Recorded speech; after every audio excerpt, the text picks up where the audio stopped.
Assalamualaikum warahmatullahi wabarakatuh. Saya Ayu Ulandari, NPM 1851010022.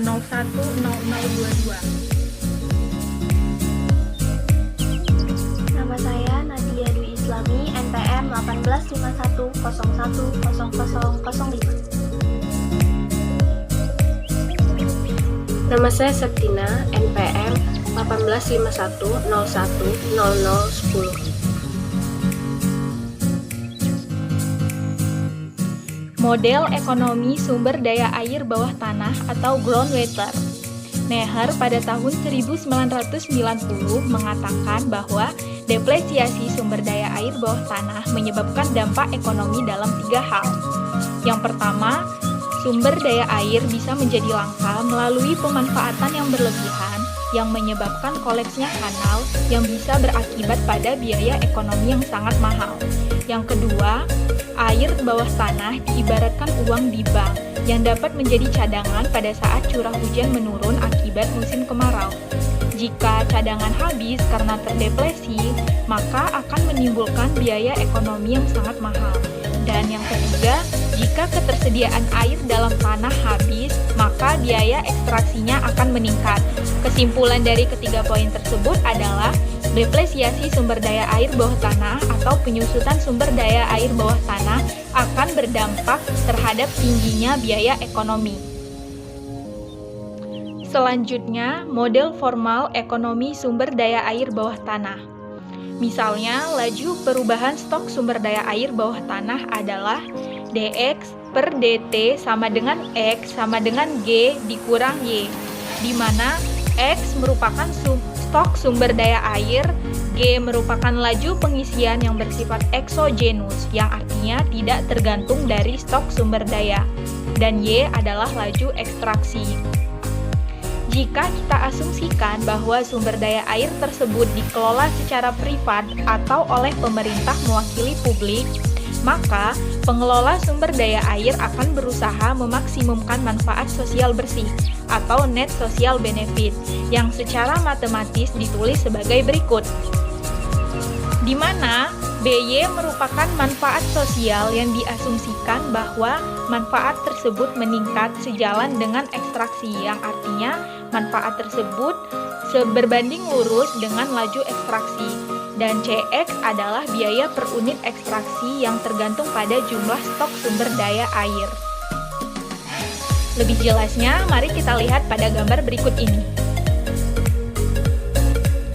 Gambar pertama merupakan hubungan manfaat dan biaya terhadap ekstraksi. Selanjutnya, gambar kedua merupakan fungsi biaya terhadap stok sumber daya air. Sumbu vertikal merupakan biaya yang disimbolkan dengan huruf CX, sedangkan sumbu horizontal merupakan stok sumber daya air yang disimbolkan dengan huruf X. Di sini dapat kita lihat slope kurvanya. Ketika stok sumber daya airnya sedikit, biayanya melambung tinggi, dan ketika stok sumber daya airnya banyak, biayanya cenderung menurun atau menjadi lebih rendah. Alokasi sumber daya air. Permasalahan yang dihadapi dalam pengelolaan sumber daya air adalah alokasi dan distribusi air. Di sini yang saya bahas adalah alokasi air. Alokasi air merupakan masalah ekonomi untuk menentukan bagaimana suplai air yang tersedia harus dialokasikan kepada pengguna atau calon pengguna. Pengguna air terbagi menjadi 2 kelompok. Yang pertama, kelompok konsumtif, yaitu mereka yang memanfaatkan air untuk konsumsi seperti rumah tangga, distribusi, dan lain sebagainya. Yang kedua, kelompok non-konsumtif, yaitu pemanfaatan air hanya sebagai media perikanan, pembangkit listrik tenaga air, dan tempat rekreasi. Kriteria sumber daya air yang pertama, efisiensi, equity, dan sustainability. Selain 3 kriteria tersebut, terdapat kriteria lain. Yang pertama, fleksibilitas, keterjaminan, dan akseptabilitas. Dengan beberapa kriteria tersebut, pengelolaan sumber daya air, khususnya yang menyangkut alokasi, menjadi lebih kompleks. Terdapat beberapa mekanisme alokasi sumber daya air yang umum digunakan. Yang pertama, Ping System. Sistem ini merupakan sistem yang paling tua dikembangkan di negara-negara Eropa. Pada sistem ini terdapat dua sistem alokasi air. Yang pertama, Riparian Water Right. Sistem riparian ini memerlukan prinsip antrian karena mereka yang berada di hulu sungai memiliki hak terlebih dahulu atas air dibandingkan mereka yang berada di hilir sungai. Sistem yang kedua adalah Prior Appropriation Water Right. Sistem ini didasarkan pada prinsip bahwa hak atas kepemilikan air diperoleh melalui penemuan atau kepemilikan secara turun-temurun. Mekanisme yang kedua adalah Water Bridging. Salah satu model alokasi sumber daya air yang didasarkan pada water bridging adalah Marginal Cost Bridging atau MCB.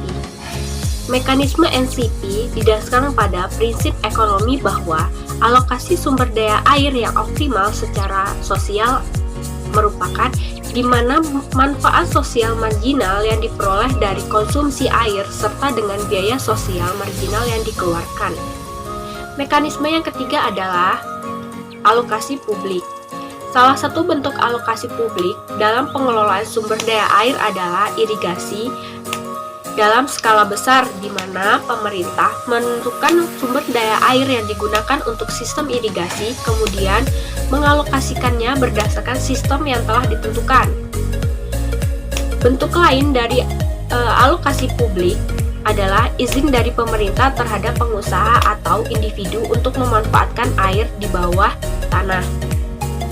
Yang keempat adalah alokasi berdasarkan pengguna atau user basis.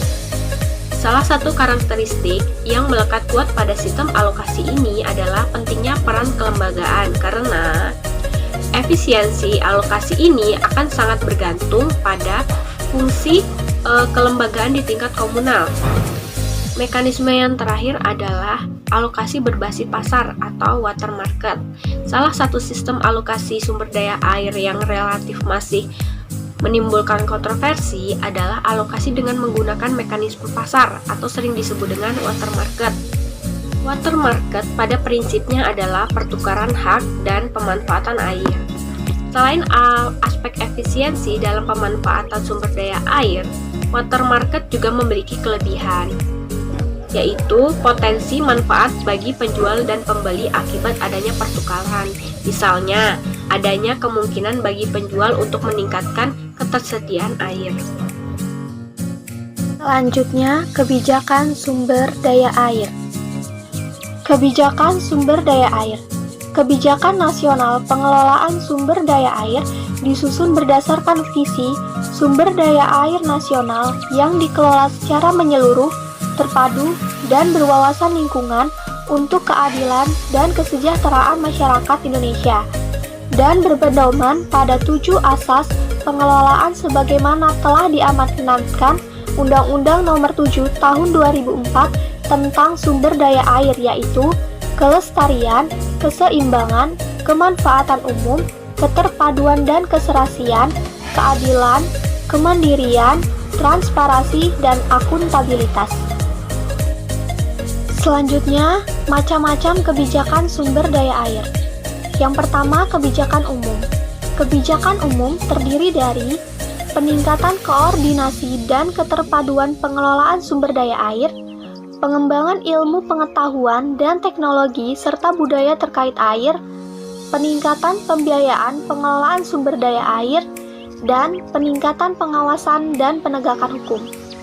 Yang kedua, kebijakan peningkatan konservasi sumber daya air secara terus-menerus.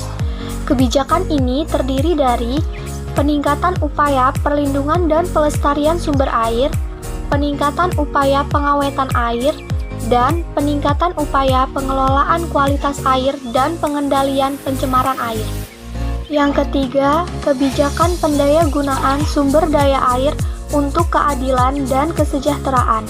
Kebijakan ini terdiri dari peningkatan upaya penata gunaan sumber daya air, peningkatan upaya penyediaan sumber daya air, dan peningkatan upaya efisiensi penggunaan sumber daya air. Yang keempat, kebijakan pengendalian daya rusak air dan pengurangan dampak. Kebijakan ini terdiri dari peningkatan upaya pencegahan, peningkatan upaya penanggulangan, dan peningkatan upaya pemulihan. Yang kelima, kebijakan peningkatan peran masyarakat dan dunia usaha dalam pengelolaan sumber daya air. Kebijakan ini terdiri dari peningkatan peran masyarakat dan dunia usaha dalam perencanaan, peningkatan peran masyarakat dan dunia usaha dalam pelaksanaan, dan peningkatan peran masyarakat dan dunia usaha dalam pengawasan. Yang terakhir, kebijakan pengembangan jaringan sistem informasi sumber daya air atau SISDA dalam pengelolaan sumber daya air nasional terpadu. Kebijakan ini terdiri dari peningkatan kelembagaan dan sumber daya manusia pengelola SISDA, pengembangan jejaring SISDA, dan pengembangan teknologi informasi.